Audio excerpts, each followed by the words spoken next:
నాని గారు బయటికెళ్ళు కౌశల్ నీకు చాలా మంది వెయిట్ చేస్తున్నారు అన్నారు. హ్మ్. నేను అప్పుడు అదే చెప్పాను నాని గారు కూడా. మీరు నాకు ట్రోఫీ ఇచ్చారు. హ్మ్. ఈ ట్రోఫీతో నాకు బయట పెద్ద ఉపయోగం ఉండదండి. హ్మ్. కాకపోతే మీరు చేసే ప్రతి సినిమాలో నాకు ఒక మంచి క్యారెక్టర్ ఇవ్వండి. That is a big success for me అంటే, ఓకే. లేదు లేదు నువ్వు బయటికెళ్ళు చాలా మంది వెయిట్ చేస్తున్నారు. నీకే తెలుస్తుంది అన్నారు. హ్మ్. నేను బయటికెళ్తే నా లైఫ్ మారిపోద్ది. ఇంకా లైఫ్ అంతా సెటిల్ అయిపోద్ది. ఇంకా జీవితంలో ఇంకా కష్టం అనేది ఉండదు.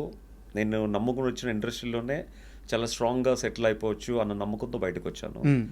సో బయటకు వచ్చిన తర్వాత అంటే ఆబ్వియస్లీ ఫ్యాన్స్ జనాలు మనల్ని ఇన్ని 100 రోజులు ఫాలో అయిన అభిమానులు అందరూ రోజు కలుస్తూ ఉండేవారు. అవును.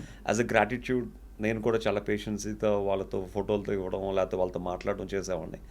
బట్ నాకు ఇండస్ట్రీ నుంచి పెద్దగా ఏం కాల్స్ రాలేదు యాక్చువల్గా. ఓకే.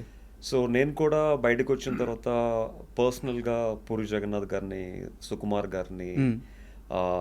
అనిల్ రావిపూడి గారిని ప్రతి ఒక్కరిని కలవడం జరిగింది ఓకే. యాక్చువల్గా. ప్రతి ఒక్కరికి నేనంటే ఇష్టం. హ్మ్.